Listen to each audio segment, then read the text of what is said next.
Hello बच्चों, let's see the question. और question है बेटा अपने पास में, the boiling point elevation constant for toluene is 3.32 kelvin kilogram per mole.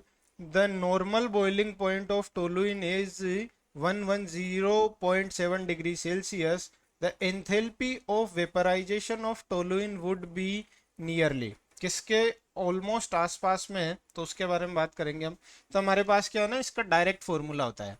Molar elevation constant जो होता है के बी, उसका फॉर्मूला होता है हमारे पास में एम यानी मोलर मास, आर यानी universal gas constant, T B naught का square divide by T B naught क्या है आपका, है नॉर्मल बॉइलिंग पॉइंट या फिर boiling point in pure liquid, divide by 1000 into delta H vaporization. Vaporization की जो एंथैल्पी है, एंथैल्पी ऑफ वेपराइजेशन। तो क्वेश्चन में अपने को ये रहा, देखो क्या क्या गिवन है, यहाँ पे लिख लो आप जल्दी जल्दी से। के बी कितना गिवन है, 3.32 गिवन है अपने पास में। और कितना है, केल्विन किलोग्राम पर मोल गिवन है अपने को, ठीक है। उसके मैं बात बात करता हूँ कि आर क्या लेना है मुझे। ये आपका एनर्जी वाली टर्म है ना, तो आर मुझे लेना पड़ेगा 8.314 जूल पर मोल पर केल्विन, ठीक है। चलिए अब हम बात करते हैं कि टी बी नोट कितना है अपने पास में। तो टी बी नोट है मेरे पास में 110.7 डिग्री सेल्सियस, जिसे मैं क्या कर दूंगा, केल्विन में कन्वर्ट कर दूंगा। तो ऐड करूंगा 273 में ऐड करूंगा इसे।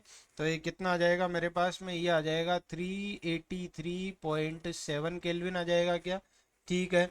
और अब मैं बात करता हूँ कि मोलर मास कितना है टोलुइन का। टोलुइन का मोलर मास की अगर मैं बात करूंगा, तो टोलुइन का मोलर मास है हमारे पास में, देखो फॉर्मूला क्या होता है, फॉर्मूला होता है C6H8 फॉर्मूला होता है हमारे पास में। और जो हमारे पास में इसका मोलर मास आएगा वो आएगा 92 ग्राम पर मोल आएगा। अब वैल्यूज पुट कर दो। तो हमने वैल्यूज पुट की, 3.32 इज इक्वल्स टू एम कितना है 92, आर कितना है 8.314 मल्टीप्लाइड बाय टीबी नोट कितना है 383.7, और इसका भी क्या है स्क्वायर जाएगा, divide by 1000 multiplied by delta H vaporization. ये तो कैलकुलेट करना है। तो डेल्टा एच वेपराइजेशन जो आएगा मेरे पास में वो कितना आ जाएगा, 92 मल्टीप्लाइड बाय 8.314 मल्टीप्लाइड बाय 383.7 का whole square divide by 1000 multiplied by 3.32। इसको जब सोल्व करेंगे तो सोल्व करने के बाद आंसर आएगा अपने पास में 33919.02 जूल पर मोल, जिसे हम क्या लिख सकते हैं, 33.919 किलो जूल पर मोल लिख सकते हैं।